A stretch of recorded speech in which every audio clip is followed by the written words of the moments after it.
اڑ جائے گی روح اللہ باقی من کل فانی اللہ اللہ بندے ہر دم اللہ اللہ اللہ بندے ہر دم اللہ ذکر تو سب کرتے ہیں لیکن تو ہی گیا ہے بھول ذکر تو سب کرتے ہیں لیکن تو ہی گیا ہے بھول پتا کلی بوٹا ڈالی کیا باد صبا کیا پھول باد صبا کیا پھول صبح شام پرندے سارے ذکر میں ہیں مشغول اللہ کہتی ہے کوئل اللہ کہتی ہے کوئل اللہ کہتی ہے کوئل جب کہتی ہے کو اللہ باقی من کل فانی اللہ اللہ بندے ہر دم اللہ اللہ اللہ بندے ہر دم اللہ ماشاء اللہ سبحان اللہ. یہ تھے جناب طارق حسین جو کہ حمد باری تعالی سنا رہے تھے ہمیں. سامعین محترم اور ناظرین اکرام، جیسا کہ آپ کو موضوع ہے کہ بار علم پروگرام میں ہمارا ہر ہفتہ وار جو ہے ایک نیا موضوع ہوتا ہے، تو آج کا ہمارا جو موضوع ہے وہ حضور غوث اعظم رحمۃ اللہ تعالی علیہ کے فضائل و مناقب کے حوالے سے ہے، جس پر خطاب فرمائیں گے استادی و استاد العلماء حضرت علامہ مولانا مفتی محمد نعمان حنفی صاحب. ناظرین کرام، چلتے ہیں نعت رسول مقبول صلی اللہ علیہ وسلم سننے کے لیے جناب طارق حسین کی جانب کہ وہ نعت رسول مقبول صلی اللہ علیہ وسلم بارگاہ رسالت مآب صلی اللہ علیہ وآلہ وسلم میں سنانے کی سعادت حاصل فرمائیں. صلی اللہ علیہ یا رسول اللہ وسلم علیک یا حبیب اللہ. نعمتیں بانٹتا جس سمت وہ ذیشان گیا، نعمتیں بانٹتا جس سمت وہ ذیشان گیا، ساتھ ہی منشی رحمت کا قلم دان گیا. لے خبر جلد کے غیروں کی طرف دھیان گیا، لے خبر جلد کے غیروں کی طرف دھیان گیا. میرے مولا میرے آقا تیرے قربان گیا، میرے مولا میرے آقا تیرے قربان گیا. نعمتیں بانٹتا انہیں جانا انہیں مانا نہ رکھا غیر سے کام، انہیں جانا انہیں مانا نہ رکھا غیر سے کام. للہ الحمد میں دنیا سے مسلمان گیا، للہ الحمد میں دنیا سے مسلمان گیا، ساتھ ہی منشی رحمت کا قلم دان گیا، نعمتیں بانٹتا، جان و دل ہوش و خرد سب تو مدینے پہنچے، جان و دل ہوش و خرد سب تو مدینے پہنچے، تم نہیں چلتے رضا سارا تو سامان گیا، تم نہیں چلتے رضا سارا تو سامان گیا، نعمتیں بانٹتا۔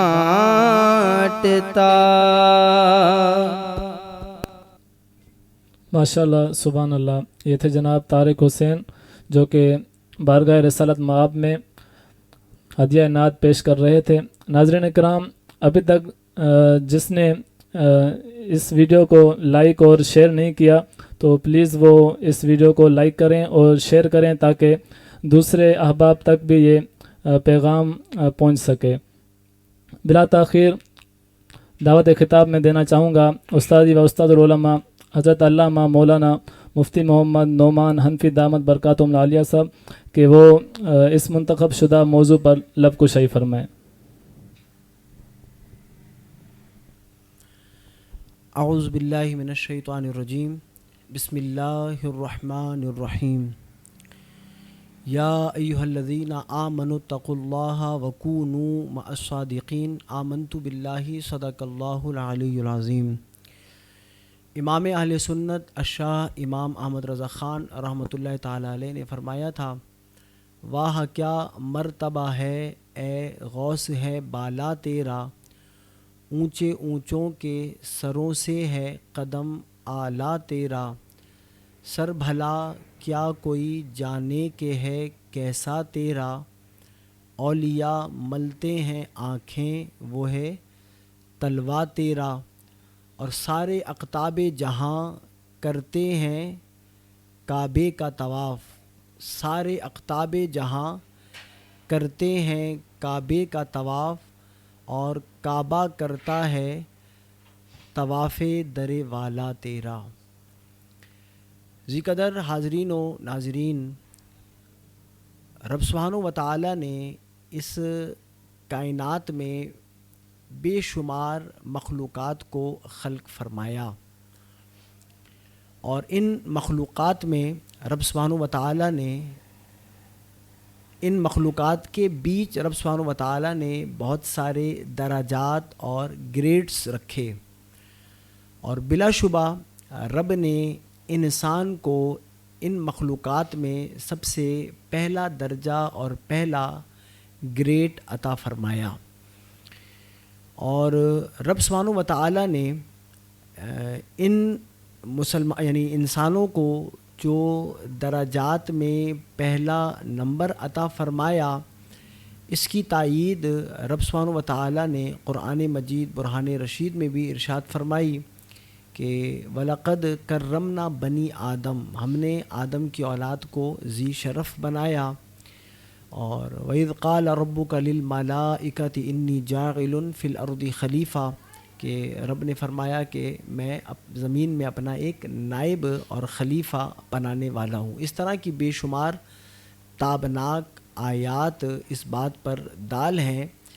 کہ اللہ کی مخلوقات میں انسان سب سے بلند اور بالا ہے۔ پھر رب نے ان انسانوں میں بھی کیٹیگری اور درجات رکھے، اور ان میں سے جو اعلیٰ ہیں وہ اولیاء ہیں، جو افضل ہیں وہ رسل اور نبی ہیں، اور جو افضل ترین ہیں وہ مرسلین ذوی الاحتشام ہیں، اور پھر ان سارے فضیلتوں اور درجات والوں میں سے جو سب سے اونچے درجے پر اور اونچی مسند پر براجمان ہیں وہ ہمارے آقا ہمارے مولا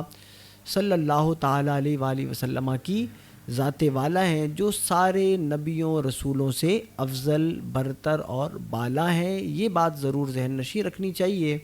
کہ یہ جو حضرت انسان کو اشرف المخلوقات کہا جاتا ہے، جو رسول ملائکہ ہیں وہ اولیاء بشر سے افضل ہیں، یعنی ان اور جو مخلوقات ہیں ان کے اعتبار سے انسان اشرف المخلوقات ہے۔ یہ بھی یاد رکھنے کی بات ہے کہ یہ جو منصب نبوت ہوتا ہے، منصب رسالت ہوتا ہے، یہ خالصتاً وہبی ہوتا ہے، اللہ کا عطا کردہ منصب ہوتا ہے، اور رب سبحانہ و تعالیٰ اپنے فضل سے، اپنے کرم سے اب انسانوں میں سے جسے چاہتا ہے اس منصب سے سرفراز فرماتا ہے۔ اور چونکہ یہ خالص اللہ کا فضل ہے، وہبی منصب ہے، لہٰذا ہر نبی اور رسول اپنی ماں کے بطن اور شکم سے اللہ کا منتخب نمائندہ، بندہ، رسول اور نبی بن کر دنیا میں جلوہ گر ہوتا ہے۔ یہ ضرور ہے کہ بسا اوقات وہ اپنی نبوت و رسالت کا اعلان 40 برس میں کرتا ہے، لیکن جب وہ اپنی ماں کے شکم سے دنیا میں جلوہ گر ہوتا ہے تو وہ اللہ کا نمائندہ، اللہ کا نائب اور خلیفہ ہوتا ہے۔ ایسے ہی یہ جو ولایت ہے یہ بھی وہبی ہوتی ہے، اللہ سبحانہ و تعالیٰ اپنے فضل اور کرم سے جسے چاہتا ہے اپنا محبوب بندہ بنا لیتا ہے، لیکن ولایت کبھی پیدائشی بھی ہوتی ہے، کبھی غیر پیدائشی ہوتی ہے۔ کبھی اللہ کسی کو اپنا محبوب بناتا ہے، وہ ماں کے پیٹ سے عارف باللہ ہو کر نکلتا ہے، اللہ کا محبوب بندہ ہو کر دنیا میں جلوہ گر ہوتا ہے، اور کبھی وہ غیر پیدائشی جسے ہم یعنی جو پیدائشی ولی ہوتا ہے اسے ہم مادر ذات ولی کہتے ہیں، اور اس کی شانیں بہت بلند و بالا ہوتی ہیں۔ اور ایک ولی وہ ہوتا ہے جو غیر پیدائشی ہوتا ہے، یعنی پیدائشی ولی نہیں ہوتا، وہ اللہ سبحانہ و تعالیٰ کی جانب سے جو اس پر فرائض لازم ہیں ان کی ادائیگی کے بعد وہ نوافل پر کثرت اور مداومت کرتا ہے، تو رب سبحانہ و تعالیٰ اسے اپنا محبوب اور مقبول ترین بندہ بنا لیتا ہے، اگرچہ ولایت کی یہ صورت بھی وہبی ہے۔ یہ جو اعمال صالحہ ہیں، نوافل پر مداومت اور کثرت ہے، یہ سبب اور ذریعہ بنتی ہے، اصل اللہ کا فضل ہوتا ہے، اللہ کا احسان ہوتا ہے، اللہ اپنا مقبول اور محبوب بندہ جسے چاہے بنا لے۔ یہ بات بھی ضرور ذہن نشی ہونی چاہیے کہ نوافل کا تعلق صرف نماز سے نہیں ہوتا، جتنی عبادات ہیں جو شریعت اسلامیہ نے مسلمان پر فرض، واجب، سنت یا کسی نہ کسی صورت میں رکھی ہیں، ان ساری عبادات میں ایک درجہ نوافل کا ہوتا ہے جو زائد عبادت کا ہوتا ہے، تو اس کا تعلق نماز سے بھی ہوتا ہے اور غیر نماز سے بھی ہوتا ہے۔ تو جو اولیاء اللہ ہوتے ہیں وہ صرف نماز ہی میں مداومت اور کثرت نہیں رکھتے، دیگر جو عبادات کی صورتیں اور قسمیں ہیں ان میں بھی وہ نوافل پر مداومت کرتے ہیں، مواظبت کرتے ہیں، جس کی بدولت رب سبحانہ و تعالیٰ انہیں اپنا محبوب اور مقبول ترین بندہ بنا لیتا ہے۔ جس ہستی کے ذکر خیر سے آج کی ہم اس نشست کو معطر اور معمر کر رہے ہیں، انہیں دنیا بڑے پیر غوث سمدانی، قندیل نورانی، شہباز لامکانی سیدنا الشیخ عبد القادر جیلانی رحمۃ اللہ تعالیٰ علیہ کے نام اور القاب سے جانتی ہے۔ سیدی غوث اعظم رضی اللہ تعالیٰ عنہ مادر ذات ولی، آپ پیدائشی ولی، اور آپ مرتبہ قطبیت، غوثیت اور فردانیت سے عروج کر کر مقام محبوبیت پر فائز تھے، اور یہ آپ ہی کا کمال و مرتبہ تھا کہ آپ نے فرمایا تھا کہ قدمی ہذہ علی رقبت کل ولی اللہ، کہ اللہ کے ہر نیک بندے پر میرا یہ قدم موجود ہے۔ اور سیدی غوث اعظم رضی اللہ تعالیٰ عنہ نے اپنے قصیدہ غوثیہ میں بھی فرمایا تھا وَكُلُّ وَلِيٍّ لَهُ قَدَمٌ وَأَنَا عَلَىٰ قَدَمِ النَّبِيِّ بَدْرِ الْكَمَالِ، کہ ہر ولی کسی نہ کسی کے قدم پر ہوتا ہے اور میں 14ویں رات کے چاند اپنے آقا و مولا صلی اللہ علیہ وآلہ وسلم کے مبارک قدم پر اور ان کے نقش قدم پر ہوں۔ یہ جو قطبیت کا مرتبہ ہے اور غوثیت کا مقام ہے، یہ سلسلہ سیدی غوث اعظم رضی اللہ تعالی عنہ ہی سے نہیں چلا، بلکہ باب العلم سیدنا مولا کائنات مولا علی رضی اللہ تعالی عنہ کے سر انور پر سب سے پہلے غوثیت کبریٰ کا تاج سجا۔ اس کے بعد راکب دوش مصطفیٰ سیدنا امام حسن رضی اللہ تعالی عنہ، پھر اس کے بعد سید الشہداء سیدنا امام حسین رضی اللہ تعالی عنہ کے سر کی زینت بنا، اور آپ کے بعد امام زین العابدین کے سر انور پر یہ تاج سجا، پھر ان کے بعد امام باقر، پھر امام جعفر صادق، امام موسیٰ کاظم، امام علی رضا، امام محمد تقی، امام محمد نقی، پھر امام حسن عسکری رضی اللہ تعالی عنہم اجمعین کے مبارک سر پر یہ تاج سجا۔ پھر ان کے وصال کے بعد قریباً 200 سال یہ مرتبہ اور یہ منصب موقوف رہا،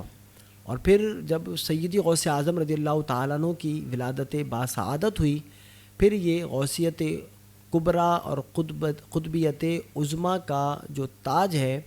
یہ سیدی غوث اعظم رضی اللہ تعالیٰ عنہ کے مبارک سر کی زینت بنا۔ اور آپ رضی اللہ تعالیٰ عنہ کے بعد اب یہ تاج اگر کسی کے سر کی زینت بنے گا تو وہ سیدنا امام مہدی رضی اللہ تعالیٰ عنہ کی ذات والا ہوگی، کہ اب قرب قیامت جب امام مہدی تشریف لے کر آئیں گے تو وہ مرتبہ قطبیت اور غوثیت کبریٰ اور قطبیت عظمیٰ کے منصب رفیع اور وقی پر فائز ہوں گے۔ تو بہرحال یہ کہنا کہ یہ جو غوثیت ہے، قطبیت ہے، اس کا جو سلسلہ ہے یہ سیدی غوث اعظم سے ہی چلا، اس سے قبل اس کا وجود نہ تھا،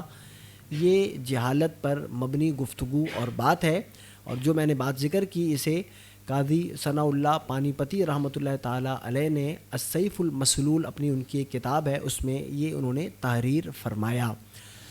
تو بہرکیف سیدی غوث اعظم رضی اللہ تعالیٰ عنہ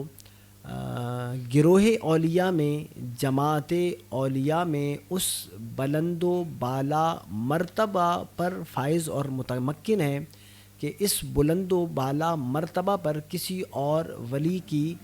رسائی نہیں۔ جیسے ہمارے آقا ہمارے مولا صلی اللہ علیہ وآلہ وسلم اللہ کے محبوب ترین اور مقبول ترین بندے،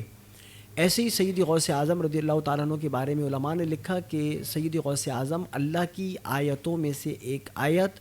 اور حضور کے معجزات میں سے ایک معجزہ ہیں۔ جیسے ہمارے آقا صلی اللہ، بہت ساری مناسبت اور مماثلت سیدی غوث اعظم میں من حیث الولایت، ولایت ولی ہونے کی حیثیت سے ہمارے نبی علیہ الصلوۃ والسلام کے ساتھ مشترک ہیں اور پائی جاتی ہیں، کہ ہمارے آقا ہمارے مولا صلی اللہ علیہ وآلہ وسلم جب دنیا میں جلوہ گر نہیں ہوئے تھے، ہمارے آقا صلی اللہ علیہ وآلہ وسلم کی ولادت باسعادت کی خوشخبریاں اور نویدیں ہر نبی نے اپنے دور میں اپنے امتیوں کو اور اپنی قوموں کو سنائیں۔ ایسے ہی سیدی غوث اعظم رضی اللہ تعالیٰ عنہ دنیا میں جلوہ گر نہیں ہوئے تھے،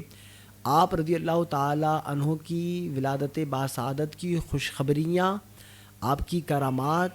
آپ کے منصب رفیع کا تذکرہ آپ سے قبل اولیاء نے اپنے سالکین کو اور اپنے معتقدین کو بتلایا کہ ایک اللہ کا محبوب و مقبول بندہ دنیا میں جلوہ گر ہوگا، جس کی یہ شان ہوگی کہ وہ یہی جملے فرمائے گا قدمی ہذہ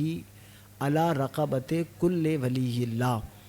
تو ہر ولی نے آپ سے جو پہلے آئے انہوں نے اپنے زمانہ میں اپنے لوگوں میں سید غوث اعظم رضی اللہ تعالی عنہ کا حسین تذکرہ کیا، جیسے ہمارے آقا کا بے مثال تذکرہ نبیوں نے اپنے زمانہ میں اپنی کتابوں میں اور اپنی قوموں اور امتیوں کے سامنے کیا۔ ایسے ہی ہمارے آقا صلی اللہ علیہ وآلہ وسلم سراپا معجزہ بن کر دنیا میں جلوہ گر ہوئے۔ سر سے لے کر پاؤں تک ہمارے آقا صلی اللہ علیہ وآلہ وسلم کا جو بے مثال جسم تھا وہ سراپا معجزہ۔ ایسے ہی سید غوث اعظم رضی اللہ تعالی عنہ اس کائنات میں اللہ کی آیتوں میں سے ایک آیت اور حضور کے معجزات میں سے ایک معجزہ بن کر آئے، تو آپ سراپا کرامت،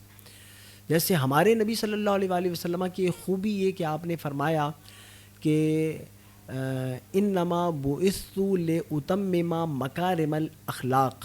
کہ رب سبحانہ و تعالیٰ نے مجھے دنیا میں اچھے اخلاق کی تکمیل اور تتمیم کے لیے مبعوث کیا۔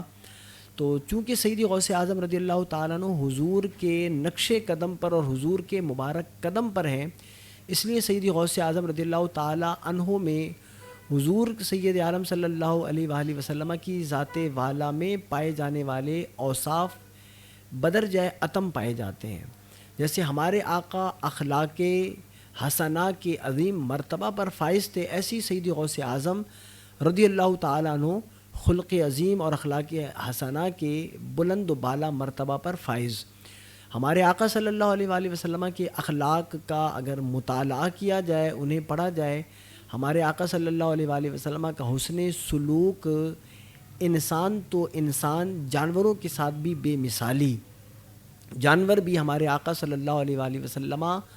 کے دربار میں آتے، اپنی شکایات پیش کرتے، التجائیں کرتے، اور حضور ان کی بھی داد رسی اور فریاد رسی فرماتے۔ بتلانے کا مقصد یہ کہ ہمارے آقا کا حسن سلوک انسانوں کے ساتھ خاص نہیں، بلکہ جانور بھی جن کا کوئی شمار نہیں ہوتا، ان کے ساتھ بھی ہمارے آقا صلی اللہ علیہ وآلہ وسلم حسن اخلاق کا اعلیٰ مظاہرہ فرماتے۔ سیدی غوث اعظم رضی اللہ تعالیٰ عنہ کی سیرت کو اگر پڑھا جائے تو سیدی غوث اعظم رضی اللہ تعالیٰ عنہ اخلاق حسنہ کا پیکر اور مجسمہ تھے۔ ہمارے آقا صلی اللہ علیہ وآلہ وسلم کے بارے میں بھی آتا کہ حضور کو کوئی پاگل، مجنون، کوئی عام سا شخص بھی کسی کام کے لیے روکتا،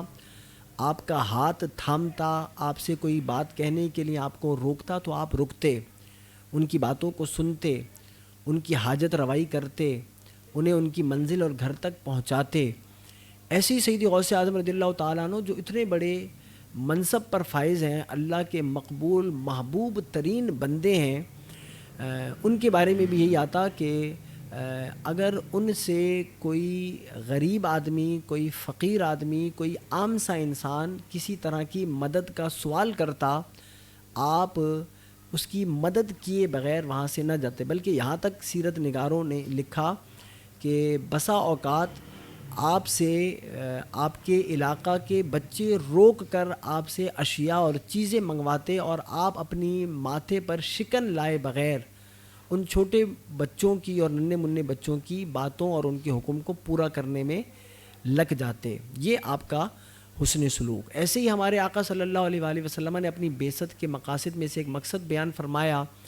کہ رب سبحانہ و تعالیٰ نے مجھے معلم بنا کر بھیجا، انما بعثت معلما۔ سیدی غوث اعظم رضی اللہ تعالیٰ عنہ چونکہ حضور کے مبارک قدم پر، تو سیدی غوث اعظم رضی اللہ تعالیٰ عنہ نے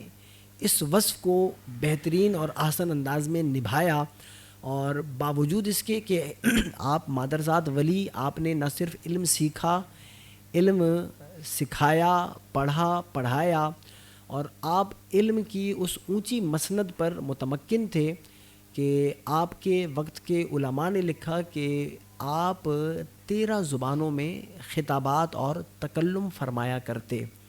تو دنیا تو سیدی غوث اعظم رضی اللہ تعالیٰ عنہ کو محض اللہ کا ایک محبوب، مقبول، ولی، صوفی سمجھتی ہے، لیکن سیدی غوث اعظم رضی اللہ تعالیٰ عنہ علم کی سب سے اونچی سیڑھی پر متمکن اور فائز تھے۔ وقت کے سب سے بڑے فقیہ، وقت کے سب سے بڑے عالم، وقت کے سب سے بڑے مجتہد، فلسفی، نحوی، مفسر آپ رضی اللہ تعالیٰ عنہ کی ذات والا تھی۔ اور دوران تدریس بھی آپ رضی اللہ تعالیٰ عنہ اپنے تلامذہ اپنے شاگردوں کے ساتھ وہی سلوک برتتے جو ہمارے آقا صلی اللہ علیہ وآلہ وسلم اصحاب صفہ کے ساتھ برتتے۔ سیدی غوث اعظم رضی اللہ تعالیٰ عنہ کا جو علمی مبلغ تھا اور آپ کی جو علمی پہنچ تھی وہ اس قدر بلند و بالا تھی کہ ابن جوزی جو اپنے وقت کا بہت بڑا عالم تھا، اس کے بارے میں سیرت نگاروں نے اور کتابیں لکھنے والوں نے لکھا کہ جب ایک بار وہ آپ کی مجلس میں اور درس میں آیا تو آپ رضی اللہ تعالیٰ عنہ نے قرآن عظیم کی کسی آیت کی تفسیر بیان فرمائی، ایک تفسیر بیان کی، دوسری بیان کی، تیسری بیان کی۔ ابن جوزی بیٹھے ہیں اور وہ ہر آیت کی تفسیر کے بعد اپنا سر ہلاتے اور فرماتے کہ یہ جو تفسیر انہوں نے ابھی بیان کی اسے میں جانتا ہوں۔ تو بتانے والوں نے بتایا کہ جب 11 تفسیریں بیان کیں اور 11 تفسیروں کے جواب میں ابن جوزی نے اپنا سر ہلایا اور فرمایا کہ یہ میں بھی جانتا ہوں، اس کے بعد سید غوث اعظم رضی اللہ تعالیٰ عنہ نے اپنی گفتگو کو مکمل نہ کیا، اختتام کی جانب نہ گئے، بلکہ اس کے بعد سلسلہ چلتا رہا یہاں تک کہ آپ نے اس ایک قرآن کی آیت کی 40 تفاسیر بیان فرمائیں، اور پھر اس کے بعد فرمایا اب ہم قال سے حال کی طرف جاتے ہیں۔ تو لکھا تھا کہ پھر ابن جوزی نے اپنے کپڑے پھاڑ لیے تھے، وہ حیران ہو گیا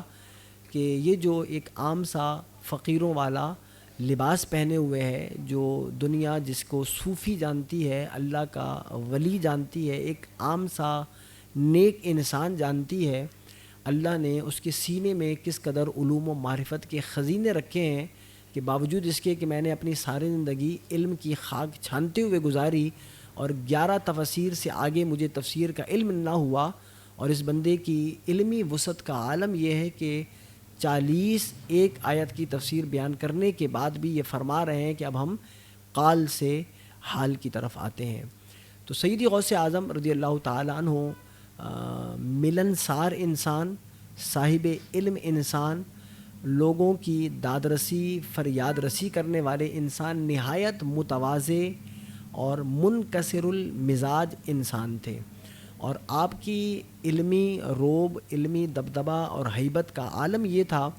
کہ آپ کے حلقہ درس میں بیٹھنے والے صرف علم دین پڑھنے والے نہ ہوتے، خاص علم سے تعلق رکھنے والے تلامذہ نہ ہوتے، آپ کے حلقہ درس میں تشریف لانے والے مفسرین بھی ہوتے، اپنے وقت کے چوٹی کے علماء بھی ہوتے، خواہ وہ علم منطق میں ماہر ہوں، فلسفہ میں ماہر ہوں، نحو میں ماہر ہوں، صرف میں ماہر ہوں، اصول حدیث، تفسیر، اصول تفسیر وغیرہ ذالک، ان جمی علوم کے جو ماہرین ہوا کرتے تھے وہ بیٹھا کرتے، اور جب آپ گفتگو فرمایا کرتے تو ہر ایک، خواہ وہ علم صرف سیکھنے آیا ہو، نحو سیکھنے آیا ہو، منطق، فلسفہ اور کلام، حدیث، اصول تفسیر سیکھنے والا آیا ہو، ہر شخص کو اس کی غذا مل رہی ہوتی اور اس کی تشنگی اور جو علمی پیاس ہو رہی ہوتی جب آپ گفتگو فرماتے وہ بجھ رہی ہوتی۔ تو اسی طرح آپ رضی اللہ تعالیٰ عنہ جیسے ہمارے آقا صلی اللہ علیہ وآلہ وسلم اللہ کے مقبول محبوب ترین بندہ ہونے کے باوجود عبد بننا پسند فرماتے اور عبادت اس قدر کثرت سے فرماتے کہ آپ کے مبارک پیروں پر ورم آ جاتا، صاحب قرآن ہونے کے باوجود قرآن کی کثرت سے تلاوت فرماتے، ایسی سیدی غوث اعظم رضی اللہ تعالیٰ عنہ کے تذکرہ میں یہ بات بھی واضح طور پر ملتی ہے کہ آپ رضی اللہ تعالیٰ عنہ وہ با کمال انسان اور ہستی تھیں کہ جو عشاء کے وضو سے فجر کی نماز، یا بعض نے فجر کے وضو سے عشاء کی نماز لکھا پڑھا کرتے تھے۔ یہ بہت زیادہ تقوی اور پرہیزگاری کی بات کہ آپ کا وضو ٹوٹنے نہ پاتا اور آپ ہمیشہ طہارت پر رہتے، طہارت پر فائز رہتے، اور کثرت سے قرآن حکیم کی تلاوت فرمایا کرتے۔ تو اور بھی آپ کی زندگی کے تابناک پہلو ہیں جو اس مختصر سے وقت میں بیان نہیں کیے جا سکتے۔ خلاصہ اور حاصل یہ تھا کہ جو آپ کی سیرت کے تابناک پہلو تھے، ایک آپ کا حسن اخلاق تھا، اور اولیاء اللہ کی سوانح میں اور سیرتوں میں آپ کو یہ پہلو سب سے زیادہ نمایاں نظر آتا ہے، اور اسی کی بدولت اسلام جو ہے دنیا کے کونے کونے اور گوشے گوشے میں پھیلا. یہ اسلام کا سب سے حسین ترین پہلو جسے اولیاء نے اپنایا. ایسے ہی آپ کی جو حاجت روائی تھی اور انسانوں کے ساتھ اور غریبوں کے ساتھ آپ کا حسن سلوک تھا. اور بعض نے لکھا ہے کہ آپ نے فرمایا اگر رب مجھے تمام جہانوں کی دولت بھی دے دے تو میں اپنی اس تمام جہان کی دولت کو فقراء پر صرف کرنے میں فخر محسوس کروں گا. یہ آپ کی خوبی تھی نا، محتاجوں غریبوں فقیروں کی فریاد رسی. ایسے ہی آپ کی سیرت کا جو عمدہ پہلو تھا وہ تھا علم دوست. مادرزاد ولی عارف باللہ ہونے کے باوجود علم کی صعوبتیں برداشت کیں، اور جس طرح ایک طالب علم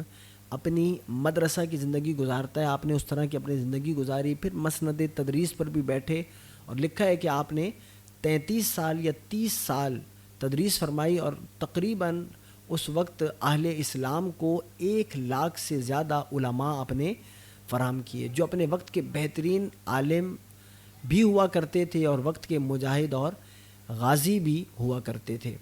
بہرکیف موجودہ دور کے پیران عظام اور جو اولیاء اللہ کہلاتے ہیں ان کے لیے سید غوث اعظم رضی اللہ تعالیٰ عنہ کی سیرت سے یہ درخشاں پہلو ہیں کہ ان کی طرز زندگی کو اپنائیں. وہ منکسر المزاج آدمی، ان سے ملنے کے لیے وقت نہیں لینا پڑتا تھا، اور وہ ہر ایک سے یہ لکھی آپ کی خوبی کہ آپ سے جو شخص ملتا وہ یہ سمجھتا کہ جتنی محبت سید غوث اعظم مجھ سے فرما رہے ہیں کسی اور سے نہیں فرما رہے. ہر بندہ اپنی دانش میں یہی گمان کرتا کہ جو آپ کی ملنساری میرے ساتھ ہے، جو مروت اور اخلاق میرے ساتھ ہے، شاید کسی اور کے ساتھ نہیں. ہر بندہ یہی سمجھتا. تو اللہ کے محبوب بندوں کی شان یہی ہوتی ہے کہ ان سے ملنے والا ان پر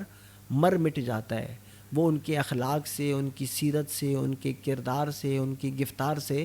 متاثر ہوئے بغیر نہیں ہوتا. تو رب سبحانہ و تعالیٰ کے حضور دعائے رب سبحانہ و تعالیٰ ہمیں بھی ایسے اولیاء کاملین کی صحبت سے سرفراز فرمائے، اور ایسے سچے اولیاء کے فیوز و برکات سے ہم سب کو مالا مال فرمائے. وآخر دعوانا ان الحمد للہ رب العالمین. جی تو ناظرین اکرام، آپ نے استاد محترم کی گفتگو سماعت فرمائی کہ استاد محترم نے حضور غوث اعظم رحمۃ اللہ تعالی علیہ کے سیرت کے حوالے سے جو گفتگو فرمائی بڑی اہم گفتگو تھی. امید ہے کہ آپ کو بہت ہی اس کا فائدہ ہوا ہوگا. تو سوالات کے سلسلے کی جانب چلتے ہیں. تو بہرحال ابھی نعت رسول مقبول صلی اللہ علیہ وآلہ وسلم کے لیے ہم چلتے ہیں جناب جان محمد کی جانب کہ وہ نعت رسول مقبول صلی اللہ علیہ وآلہ وسلم سنا کر سامعین کے قلوب و ذہن کو منور فرمائیں.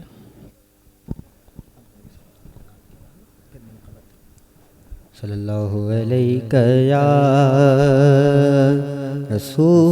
رسول اللہ وسلم علیہ یا حبیب اللہ.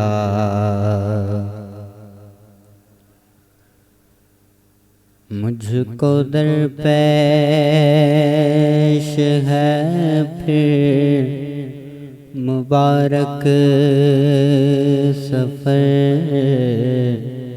قافلہ پھر مدینے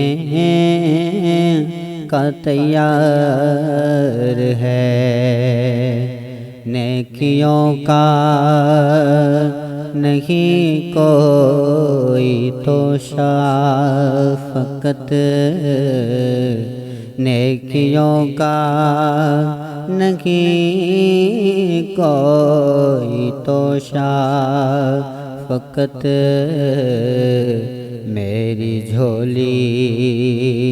میں اشکوں کا ایک ہار ہے. کوئی سجدوں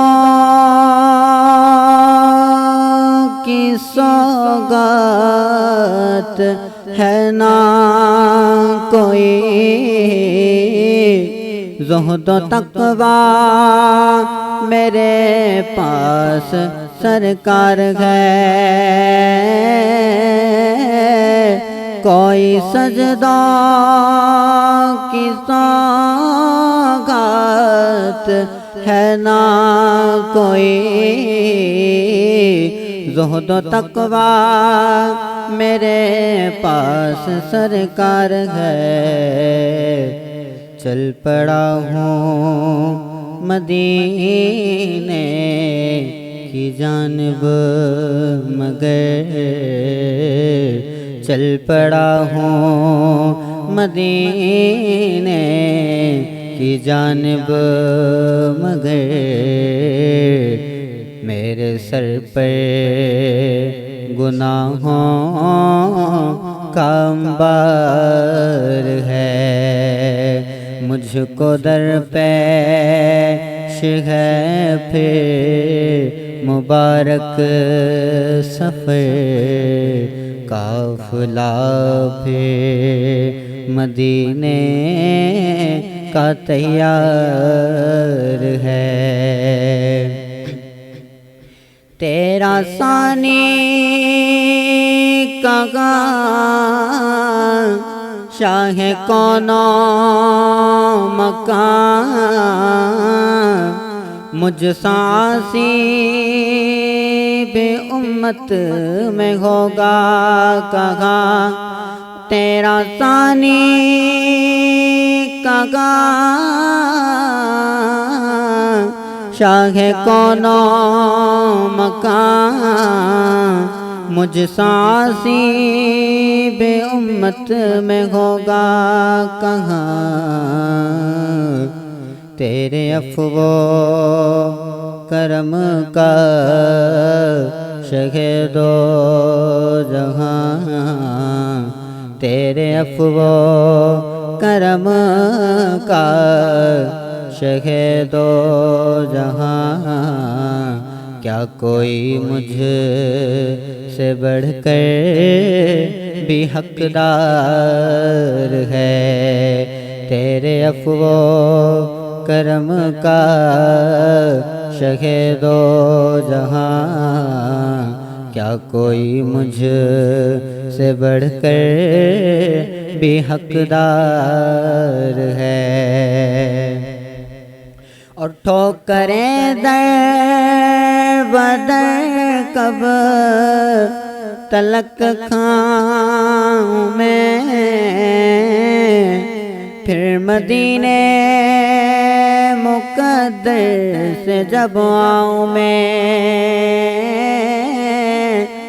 ٹھوکریں در بدر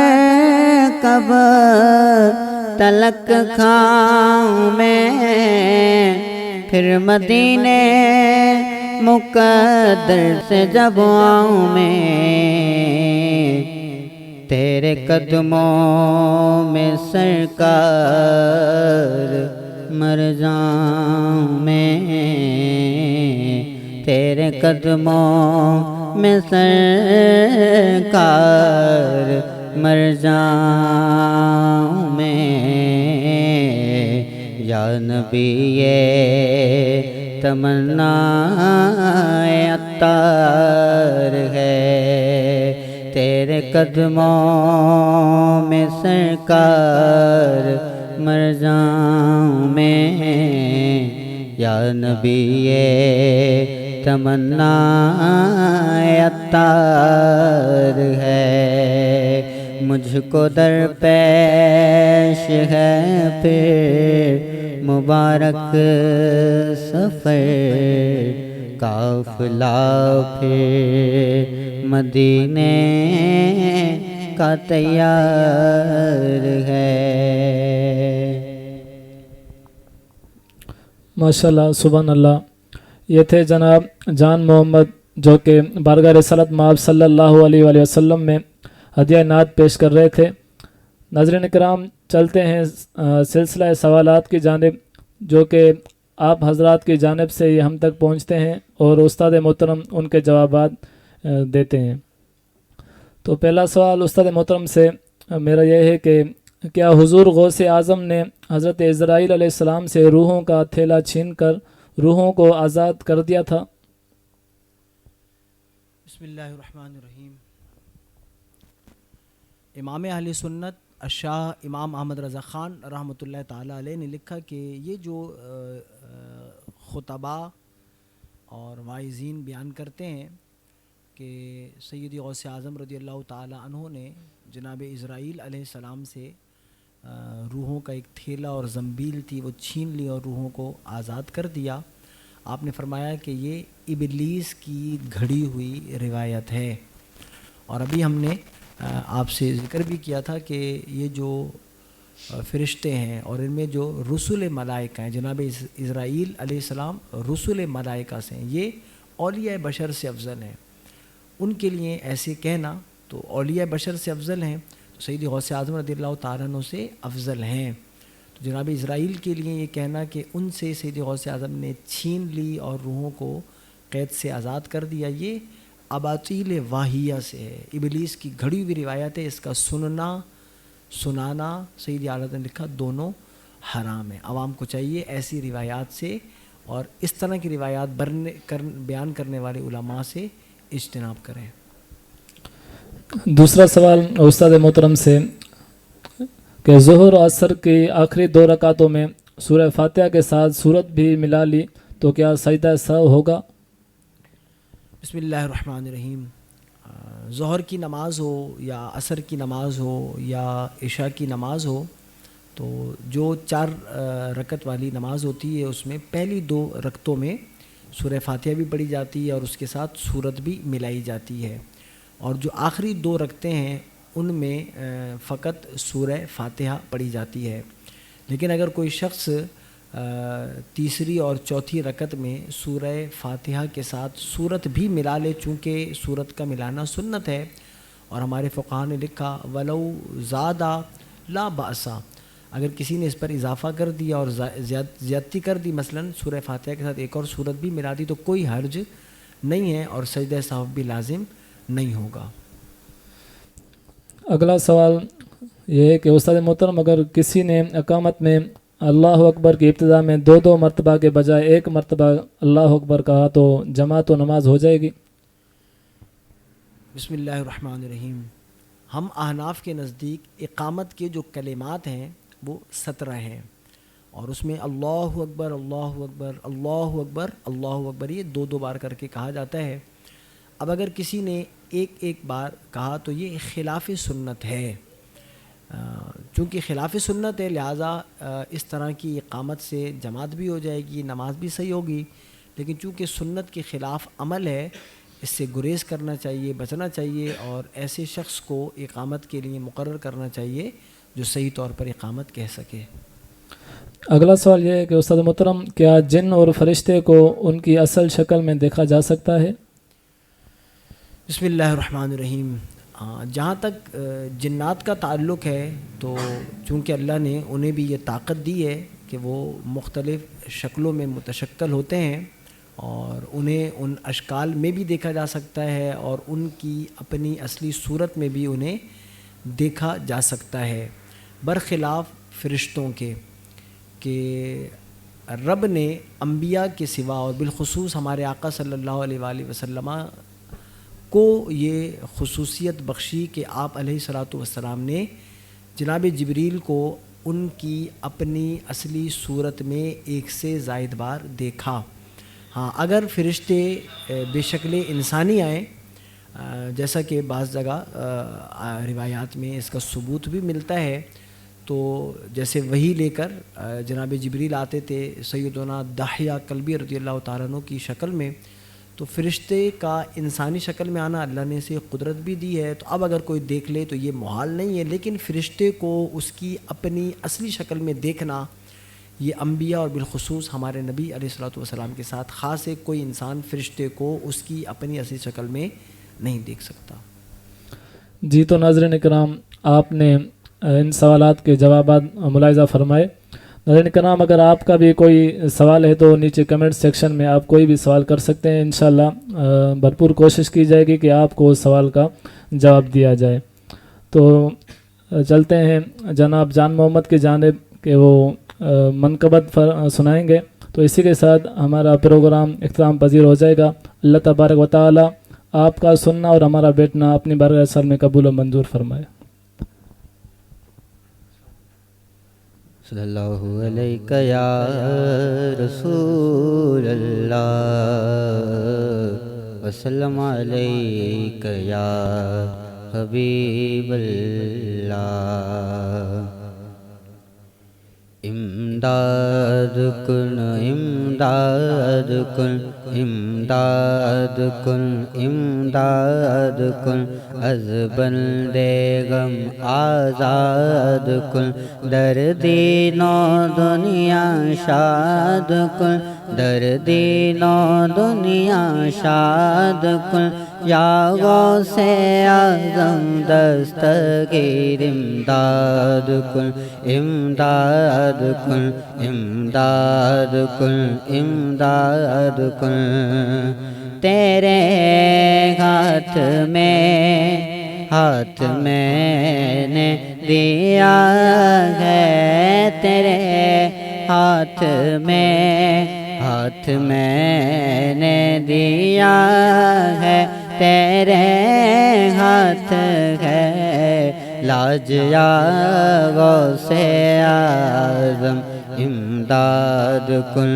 امداد کن، از بندے غم آزاد کن، در دین و دنیا شاد کن، در دین و دنیا شاد کن، یا غوث اعظم دستگیر امداد کن امداد کن۔